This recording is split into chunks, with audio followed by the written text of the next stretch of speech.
கிறிஸ்துவுக்குள் பிரியமுள்ள சகோதர சகோதரிகளே, பலன் தரும் தேவன் எபிசோட் 1780 கர்த்தரை துதிக்கிறேன், மகிமைப்படுத்துகிறேன். இந்த நாளிலும் ஏசாயா 55 அதிகாரம் 1 வசனம், ஓ தாகமாய் இருக்கிறவர்களே, நீங்கள் எல்லாரும் தண்ணீர்கள் அண்டைக்கு வாருங்கள். பணமில்லாதவர்களே, நீங்கள் வந்து வாங்கி சாப்பிடுங்கள். நீங்கள் வந்து பணமும் இன்றி விலையுமின்றி திராட்சரசமும் பாலும் கொள்ளுங்கள்.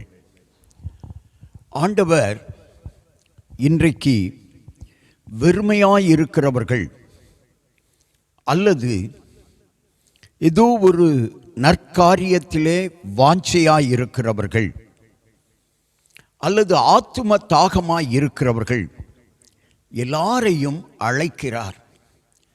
தண்ணீர்கள் அண்டை என்பது ஆண்டவருக்கு அருகாமையிலே அழைக்கிறார்.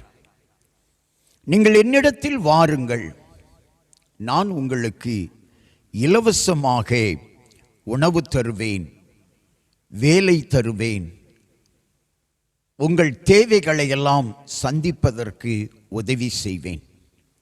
ஆண்டவராகிய இயேசு கிறிஸ்து இன்றைக்கு எல்லாரையும் அழைக்கிறார். வாழ்க்கையில் ஏதோ ஒன்று நிறைவேறவில்லை என்று அதிருப்தியிலே வாழ்ந்து கொண்டிருக்கிறீர்களா? வேதனையில் வாழ்ந்து கொண்டிருக்கிறீர்களா? இயேசு அழைக்கிறார்.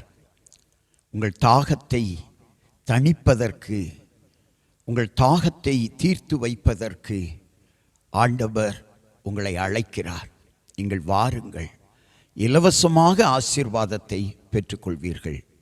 உங்கள் வாழ்க்கை வேதனையாயிருக்கலாம், தொழில் வேதனையாயிருக்கலாம், வாழ்க்கையில் பிரச்சனைகள் இருக்கலாம், குடும்பத்தில் பிரச்சனைகள் இருக்கலாம், வியாபாரத்தில் பிரச்சனைகள் இருக்கலாம், ஊழியத்தில் பிரச்சனைகள் இருக்கலாம். பிரச்சனைகள் எந்த ரூபத்தில் எந்த இடத்தில் இருந்தாலும் அழைப்பது ஒருவர்தான், அவர்தான் இயேசு. கண்களை மூடி ஜெபிக்கலாம்.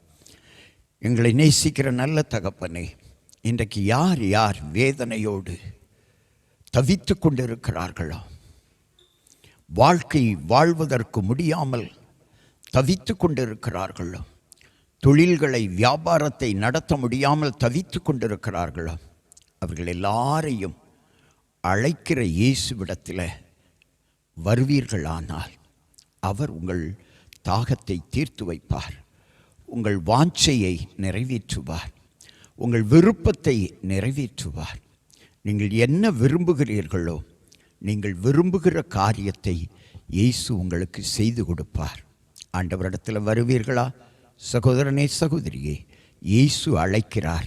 அவரிடத்தில் வா, நீ இலவசமாய் ஆசீர்வாதத்தை பெற்றுக்கொள்வாய்.